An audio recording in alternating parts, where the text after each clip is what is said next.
Good afternoon, students. Date 25th April 2020. Lecture 7 Maths 1-1 function, जिसको कि हम लोग कहते हैं इंजेक्टिव फंक्शन. ठीक है. लास्ट दो लेक्चर में पहले आपको सिखाया गया कि फंक्शन किसको कहते हैं और फिर आपको सिखाया गया कि टाइप्स ऑफ फंक्शंस कौन कौन से हैं.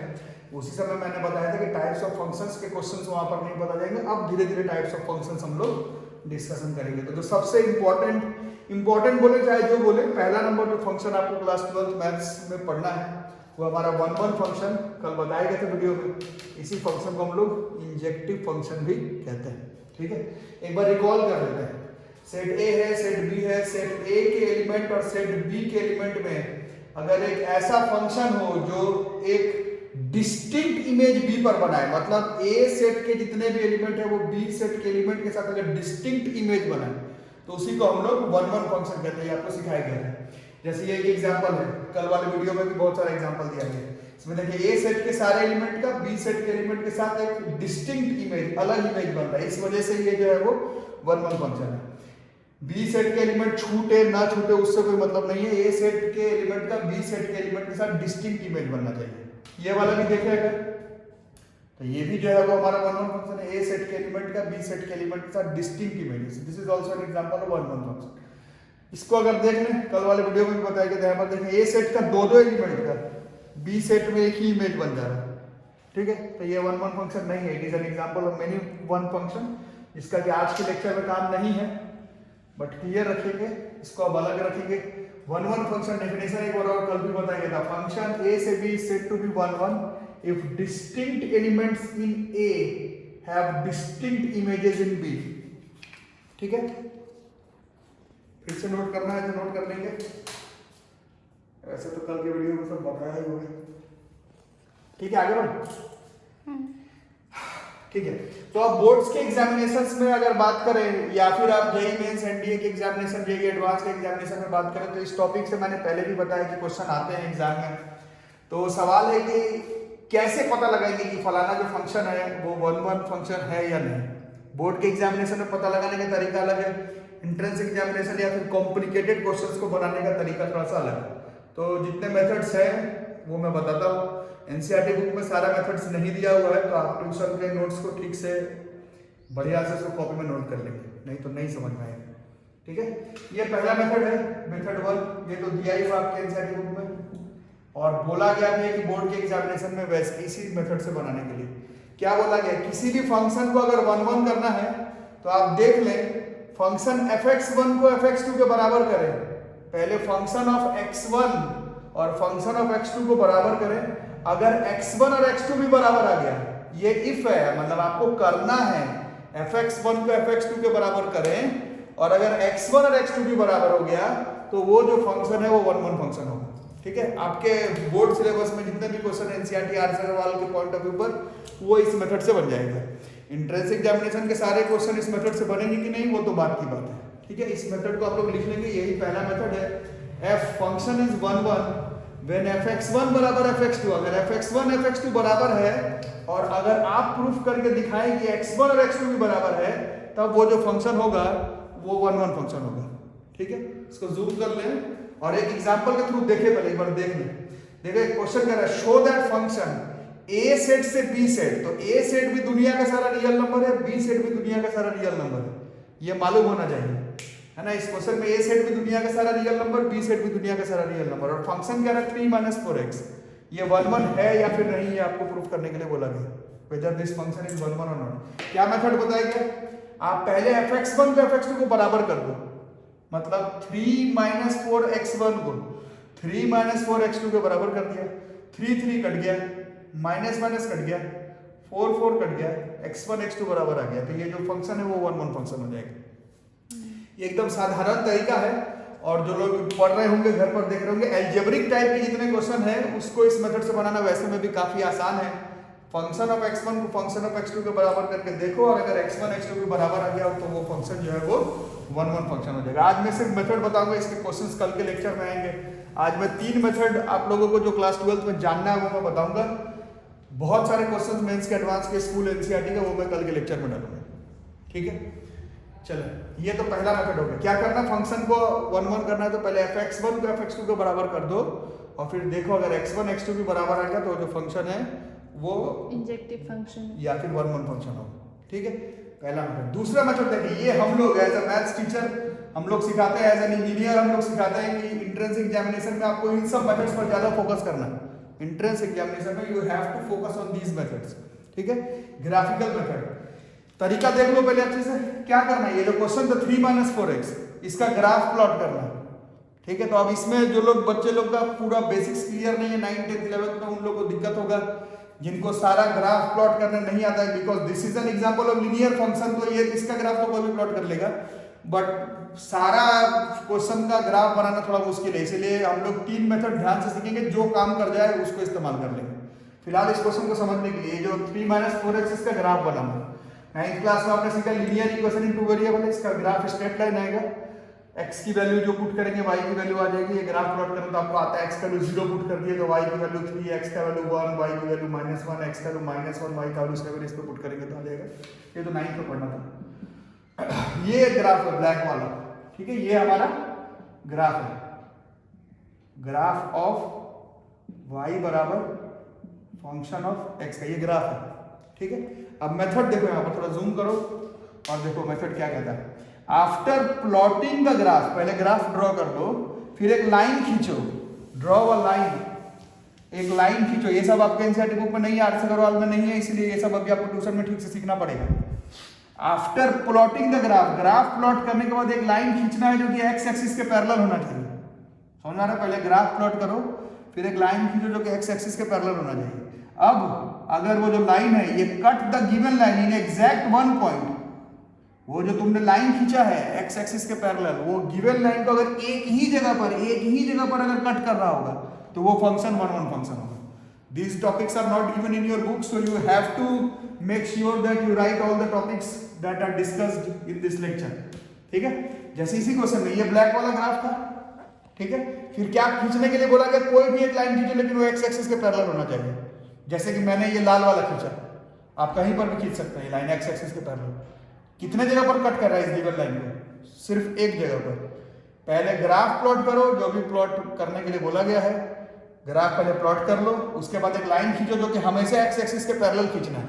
अगर फंक्शन y बराबर फंक्शन ऑफ x का है तो एक्स एक्सिस के पैरेलल एक लाइन खींचो। अगर वो उस ग्राफ को एक ही पॉइंट, एग्जैक्ट एक पॉइंट पर कट कर रहा होगा तो वो जो फंक्शन है वो 1 1 फंक्शन है। ठीक है, जैसे ऊपर भी हम लोग को मालूम चला कि ये फंक्शन जो एग्जांपल मैंने बताया था 1 1 है, इस मेथड से भी ये पता चल रहा है एक ही पॉइंट पर कट रहा है, इस वजह से ये फंक्शन भी जो है वो हमारा 1 1 फंक्शन है।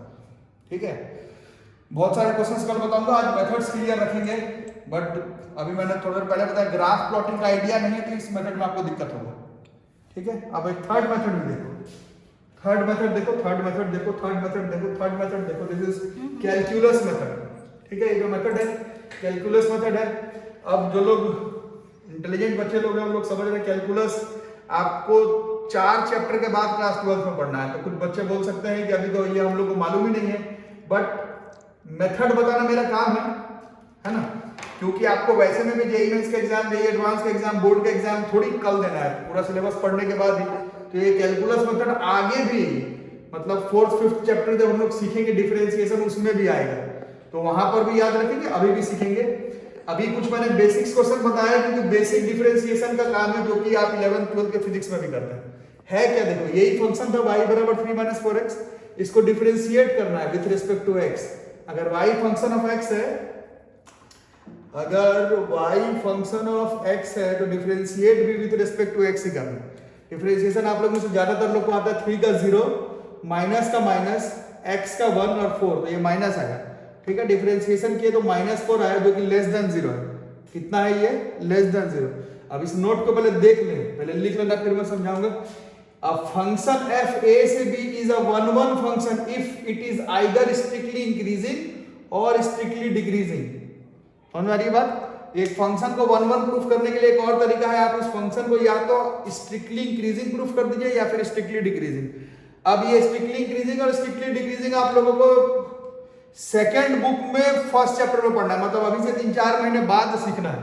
ठीक है, बट उतना भी मुश्किल नहीं है कि आप लोग को नहीं है, क्योंकि ये सब हम लोग वैसे भी फिजिक्स में करते हैं। स्ट्रिक्टली इंक्रीजिंग करने के लिए कुछ नहीं करना, उसका जो डिफरेंशिएशन किया वो हमेशा 0 से बड़ा होना चाहिए, या स्ट्रिक्टली डिक्रीजिंग जो डिफरेंशिएशन किया वो हमेशा 0 से छोटा आना चाहिए, तभी भी वो जो फंक्शन है वो 1 1 फंक्शन हो जाएगा। ठीक है, इस मेथड में क्लियर कट है कि आपको डिफरेंशिएशन का सारा मेथड आना चाहिए, जो कि आपको अभी नहीं आता है, बट 12th में ही 3-4 चैप्टर बाद हम लोग सीख जाएंगे। अभी बस मेरा काम था मेथड बताना, इसलिए मैंने बता दिया। जो भी फंक्शन है उसको 1 1 प्रूफ करने के लिए पहले एक बार उसको डिफरेंशिएट करो, और फिर देखो कि उसको जो डिफरेंशिएट किए हो उसमें जो x की वैल्यू है, जो कि सेट A का सेट A के जो एलिमेंट है उसको पुट कर करके देखो, अगर जो डिफरेंशिएशन किया है वो या तो 0 से हमेशा बड़ा है या 0 से छोटा है, तो वो फंक्शन जो है वो 1 1 फंक्शन होगा। जैसे इस केस में कितना आ रहा था, सिर्फ 3 का 0 माइनस का -4, दिस इज लेस देन 0, हमेशा लेस देन 0, तो ये फंक्शन भी कैसा हो जाएगा, ये फंक्शन जो है वो 1 1 हो जाएगा। तो एक फंक्शन को 1 1 प्रूफ करने का 3 मेथड क्वेश्चन बताऊंगा कल, बट तीनों मेथड क्लियर होना चाहिए। पहला मेथड क्या है, fx1 का fx2 के बराबर कर लो, और अगर x1 x2 के बराबर आएगा तो वो फंक्शन 1 1 होगा। ठीक है, दूसरा मेथड, जो ग्राफ है उसको प्लॉट कर लो, उसके बाद एक लाइन खींचो x एक्सिस के पैरेलल, अगर उस लाइन ने उस ग्राफ को अगर एक ही जगह पर टच किया है तो फंक्शन 1 1 होगा। तीसरा मेथड, उस फंक्शन को डिफरेंशिएट करो, जो x की वैल्यू है, मतलब जो सेट A के एलिमेंट है उसको पुट कर करके चेक करो, अगर हर बार वो जो डिफरेंशिएशन किया है वो 0 से छोटा या 0 से बड़ा ही आए, दोनों बीच बात में नहीं आना चाहिए, तभी भी वो जो फंक्शन है वो 1 1 फंक्शन हो जाएगा। इन दोनों मेथड पर थोड़ा सा इफ एंड बट ये है कि सारा ग्राफ प्लॉट करना भी हम लोगों को आता नहीं है। 12th में बहुत सारा ग्राफ प्लॉटिंग आपको सीखना है। कैलकुलस मेथड में भी वही बात है कि सारा डिफरेंशिएशन अभी आपको आता नहीं है, सारा डिफरेंशिएशन आपको सीखना है अभी क्लास 12th में। बट 3 मेथड है, 3 मेथड का इस्तेमाल करते हुए हम लोग फंक्शन को 1 1 वगैरह प्रूफ कर सकते हैं। ओके, तो यहां तक होने का मतलब नोट इसको देखें अभी ध्यान से, इसको ध्यान से देखें क्या बोल रहा है। अगर a और b फाइनाइट सेट है, ठीक है, इसको ध्यान से देखेंगे, a और b कैसा सेट है, फाइनाइट सेट। a में कितना एलिमेंट है, m, b में कितना एलिमेंट है, n, और आप पहले मेक श्योर करें कि m का वैल्यू n से छोटा या फिर बराबर हो। ठीक है, आप मेक श्योर करें कि m की वैल्यू जो है वो n से छोटा हो या फिर बराबर हो। ठीक है, तो टोटल नंबर ऑफ 1 1 फंक्शंस कितना बन सकता है, यही टॉपिक है। ये भी आपके डायरेक्ट किताब में दिया हुआ नहीं है, बट सबसे ज्यादा बार मेंस के एग्जामिनेशन में और एनडीए के एग्जामिनेशंस में टोटल नंबर ऑफ 1 1 फंक्शंस गिनने के लिए एक सेट से दूसरे सेट में पूछा जाता है। आउट एंड आउट बोर्ड का क्वेश्चन नहीं है, बट 1 1 फंक्शन का इंपॉर्टेंट क्वेश्चन है। ए सेट में m एलिमेंट, बी सेट में n एलिमेंट, मेक श्योर करो कि m n से छोटा हो, तो आपसे पूछा जाएगा ए से बी में कितना फंक्शन बन सकता है। ठीक है, तो अगर m n से छोटा हो, जो कि मेक श्योर करना है कि हो, तो total number of 1 1 function will be NCM। Combination का फॉर्मूला है NCM into m factorial, NCM into m factorial, NCM into m factorial, अगर m n से छोटा है तो। ठीक है, जो लोग ने क्लास 11 का कॉम्बिनेशन परम्यूटेशन पढ़ा है वो लोग समझ रहे होंगे कि काफी आसान है। पहले n में से m चुनना है कॉम्बिनेशन, और जितनों को चुन लिया उतना टोटल नंबर ऑफ अरेंजमेंट करना है, तो m का फैक्टोरियल। जो लोग क्लास 11 का रिलेशन फंक्शन पढ़े हैं उन लोग को कैसे आया वो भी पता चल रहा होगा, नहीं पढ़ा है फॉर्मूला याद कर लें, NCM into m फैक्टोरियल। अगर m की वैल्यू n से कम है तो, अगर m n से बड़ा है तो आप एक भी नंबर ऑफ 1 1 फंक्शंस नहीं बना पाएंगे। ठीक है, जैसे फॉर एग्जांपल अगर देख रहे हो इस तरह से a है b है, अगर m को ही ज्यादा कर दो, इसमें अगर 3 रख दूं और इसमें सिर्फ 2, ठीक है, तो तुमको कौन सा फंक्शन बनाना, 1 1 फंक्शन। 1 1 फंक्शन होने के लिए क्या होना चाहिए, 1 1 फंक्शन होने के लिए क्या होना चाहिए, सबका एक डिस्टिंक्ट इमेज बनना चाहिए। तो इसका एक डिस्टिंक्ट इमेज बना, इसका एक डिस्टिंक्ट इमेज बना, देख रहे हो यार, इसका एक डिस्टिंक्ट इमेज, इसका एक डिस्टिंक्ट इमेज, बट इसका तो इमेज ही नहीं बन रहा है। और ए सेट का अगर एलिमेंट छूट गया तो वो फंक्शन ही नहीं होगा, 1 1 फंक्शन तो दूर का बात। तो इसका क्लियर कट है कि अगर m n से ज्यादा हुआ तो 1 1 क्या कोई भी फंक्शन नहीं बन पाएगा। अगर m n से छोटा है तो NCM into m फैक्टोरियल। ठीक है, थोड़ा सा गलती बोल दिया मैंने, 1 1 फंक्शन ही नहीं बन पाएगा, बाकी कोई कोई फंक्शंस बन सकता है। 1 1 फंक्शन के लिए यहाँ पर डिस्टिंक्ट इमेज होना चाहिए था, है ना। 1 1 फंक्शन के लिए कोई दूसरा फंक्शन तो बन ही सकता है ये, बट 1 1 फंक्शन नहीं बनेगा। 1 1 फंक्शन बनने के लिए ए सेट में जो एलिमेंट है m, वो बी सेट के एलिमेंट से छोटा या फिर बराबर होना चाहिए। अगर m n से बड़ा हो गया तो कोई फंक्शन बन जाए, कोई रिलेशन बन जाए, बट 1 1 फंक्शन नहीं बनेगा। इसको आप मेक श्योर करेंगे। ठीक है, जैसे कि एक एग्जांपल, एक सेट A है उसमें 3 एलिमेंट है, ठीक है, सेट B में 4 एलिमेंट है।